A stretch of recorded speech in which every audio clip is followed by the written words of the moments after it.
الحمد لله نحمده ونستعينه ونستغفره ونؤمن به ونتوكل عليه ونعوذ بالله من شرور أنفسنا ومن سيئات أعمالنا من يهده الله فلا مضل له ومن يضلله فلا هادي له ونشهد أن لا إله إلا الله وحده لا شريك له ونشهد أن سيدنا وسندنا وحبيبنا ومولانا محمدًا عبده ورسوله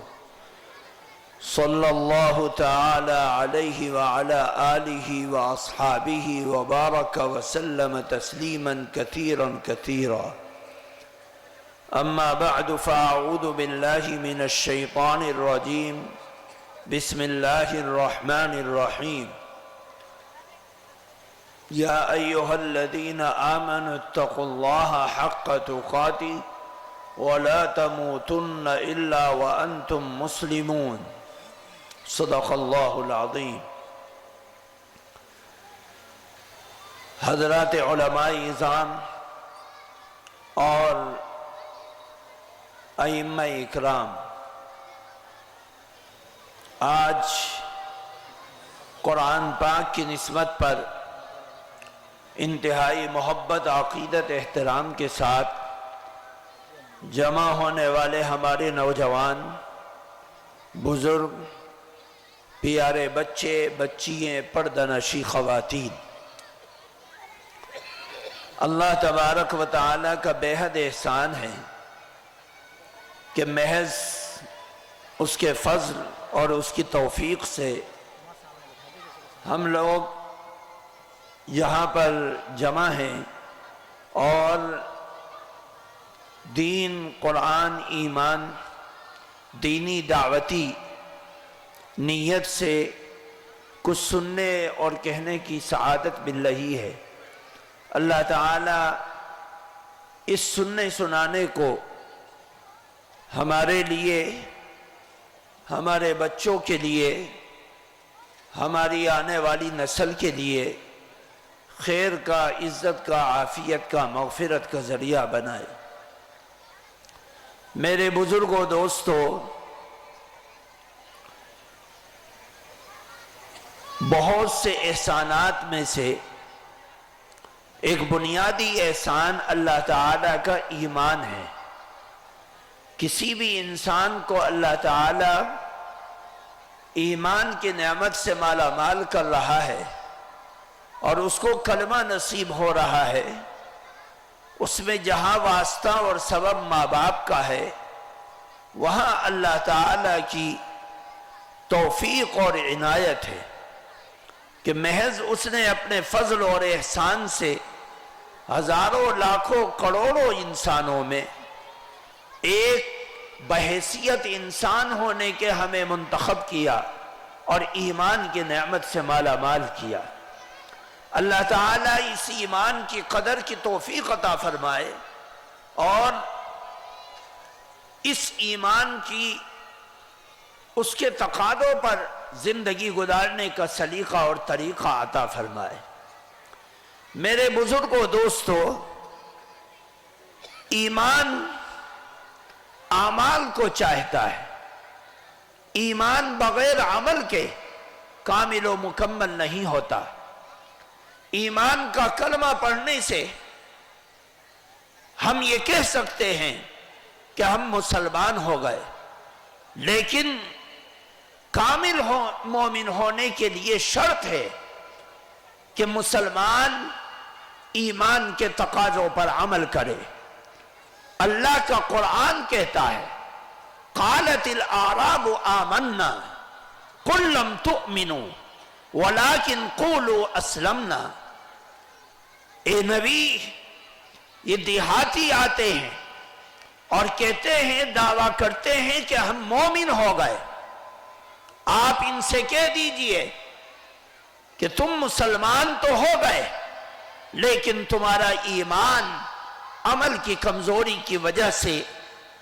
عمل کے پختہ نہ ہونے کی وجہ سے ابھی